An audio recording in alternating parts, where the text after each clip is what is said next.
اچھا میں السلام علیکم آپ لوگوں کو جو ہے نا بڑی اہم بات بتانے جا رہا ہوں. اس ویڈیو کو ضرور سنیے گا اور شیئر کریے گا تاکہ سب کے یہ کام آ سکے.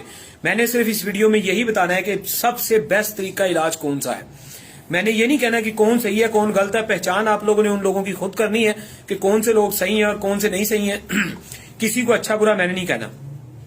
میں نے اچھا برا کہنا مقصد نہیں ہے. ظاہری بات ہے آپ لوگوں کی صحت کا معاملہ ہے اور انسان کی صحت ٹھیک ہے تو اس کے لاکھوں کروڑوں اربوں اس کے کسی کام کے ہیں, اور اگر صحت ٹھیک نہیں ہے تو لاکھوں اربوں کروڑوں تو کسی کام کے آنے. انسان جو خوشو خضو کے ساتھ نماز روزہ کر سکتا ہے یا عبادت اللہ کی کر سکتا ہے یا سردیوں کی راتوں میں اٹھ کے کچھ کر سکتا ہے تو وہ سارے معاملات اس کی زندگی میں بڑے مشکل ہو جاتے ہیں, اور صحت کا ٹھیک نہ ہونا اس کو زندگی کے ہر اچھے عمل سے جو ہے وہ دور کر دیتی ہے. تو طریقہ علاج میں سب سے پہلے میں آپ کو پہچان بتاتا ہوں. ایک طریقہ علاج یہ ہوتا ہے کہ آپ کے اندر جب انسان سامنے بیٹھا ہوا ہے اس کو چیک کیا گیا تو پتا چلتا ہے کہ اس کے اندر کم و بیش بھی 20 بیماریاں ہیں. ٹھیک ہے جی. 20 بیماریوں میں نمبر 1 اس طرح یہ ہوتا ہے. 20 بیماریوں میں مختلف بیماریوں کو میں نام لیتا ہوں. جیسے آپ کا سانس پھول رہا ہے, ٹھیک ہے, آپ کو نیند ٹھیک طریقے سے نہیں آ رہی, آپ کو بھوک نہیں لگ رہی, آپ کو قبض گیس ہے, آپ کے پٹھوں میں مطلب درد ہے, آپ کا دل کمزور ہے, آپ کو ڈپریشن ہوتا ہے, آپ کی جو باڈی کے اندر مطلب ٹانگوں میں دردیں ہیں, آپ کا بلڈ پریشر ہائی لو ہو رہا ہے, یا آپ کی شوگر لو ہو رہی ہے, یا مثلا آپ کا سانس پھولتا ہے, آپ تیز نہیں چل سکتے, آپ ہر وقت تھکاوٹ میں رہتے ہیں, کام کرتے ہیں تو کرتے ہیں, جب نہیں کرتے تو دل نہیں کرتا, آپ کو اٹھتے وقت مشکل آتی ہے. اب بات یہ ہے کہ جتنی بیماریاں آپ کے اندر پائی جا رہی ہیں, میرا ماننا ہے, میں تو ایسے ہی کرتا ہوں کہ ان سب بیماریوں کا اکٹھا علاج سٹارٹ کیا جائے گا.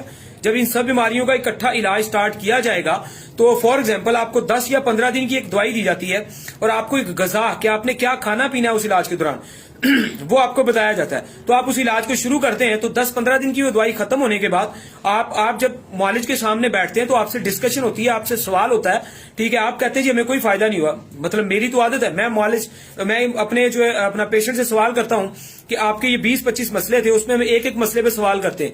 ہم اس سے اچانک سوال کرتے ہیں کہ آپ کا بی پی لو ہوتا ہے, وہ کہتا ہے جی نہیں ہوتا. اب ہمیں بھی سمجھ میں آئی کہ ایک مسئلہ اوکے ہو گیا, ہم نے گڑ لگا دیا. قبض اس نے کہا جی تھوڑی بہت ٹھیک ہوئی, نیند تھوڑی بہت آئی, بھوک تھوڑی بہت لگی, لیکن اس نے کہا جی سانس نہیں پھولتا, میں باغ کے گھر کی سیڑھیاں چڑھ جاتا ہوں, اس کا مطلب ہے دوسرا مسئلہ ٹھیک ہو گیا.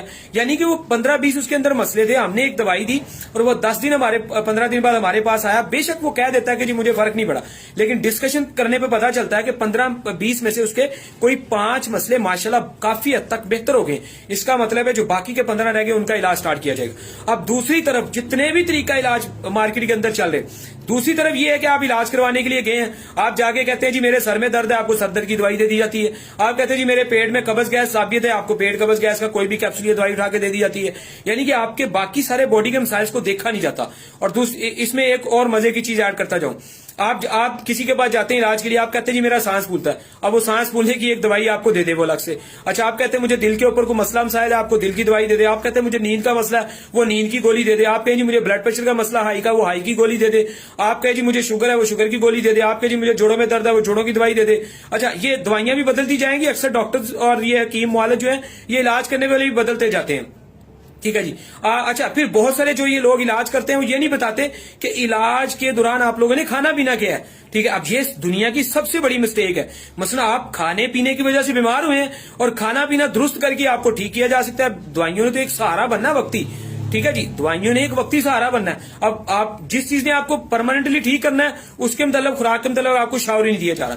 اچھا آپ کہتے ہیں جی مجھے مطلب میرے اندر تھکاوٹیں دردیں ہیں, آپ کو کوئی بھی طاقت کی گولی دی جاتی ہے. مطلب جتنی 20 علامتیں ہیں, 20 دوائیاں آپ کھائیں گے تو آپ ٹھیک ہوں گے, ورنہ آپ ٹھیک نہیں ہو سکتے. اگر آپ ایک علامت کی دوائی کھانے بیٹھ گئی, اس کا مطلب ہے آج کے بعد آپ ساری عمر بیمار رہیں گے, کبھی بھی تندرست اللہ تعالیٰ معاف فرمائے آپ نہیں ہو سکیں گے. اللہ تعالیٰ سب کو صحت دے, یہ ہماری دل سے دعا ہے. تو طریقہ علاج دنیا کا وہ بیسٹ ہے جو آپ کو ایک تو آپ کی ساری بیماریوں کا اکٹھا علاج کرے اور کچھ دنوں کے بعد آپ کی بیماریاں کم ہونی شروع ہو جائیں, زیادہ نہ ہوں. اور یہ منیمم 15 دن کی دوائی کے بعد بیماریاں کم ہونی شروع ہو جائیں, اس انسان اس جگہ اس طریقہ علاج سے آپ علاج کروائیں, جس سے مرضی کروائیں, ہم سے کروائیں, کسی سے کروائیں, کوئی اعتراض نہیں ہے, سب کے لیے ہمیں دل سے خوشی ہوگی. اور اس علاج کے دوران آپ کو مکمل غذا کا ایک پلان دیا جائے, یعنی کہ آپ کے ہاتھ میں ایک پرچہ دیا جائے جس پہ لکھا ہو کہ آپ نے صبح دوپہر شام میں کیا کیا کھانا ہے, پھلوں میں کیا کھانا ہے, سبزیوں میں کیا کھانا ہے, چٹنی میں آپ نے کیا کھانا ہے, کاوے میں کیا کھانا ہے, ڈرائی فروٹ میں کیا کھانا ہے. مکمل آپ کو ایک پلان دیا جائے تو پلیز ایسے علاج کو آپ لوگ جو ہے وہ کرنا پسند کریں, تو آپ کی زندگیوں میں ضرور خوبصورتیاں آئیں گی اور صحت آئے گی اور بہت ساری بیماریوں سے بچ جائیں گے. یہ جو کئی سالوں سے آپ جو ہے مختلف قسم کی بلڈ پریشر کی, نیند کی, ڈپریشن کی دوائیاں اور گولیاں لیتے ہیں, ان سے انشاءاللہ آپ نکل جائیں گے, اور ہمارے بہت سارے مریض نکل گئے اور نکلتے جا رہے ہیں الحمدللہ.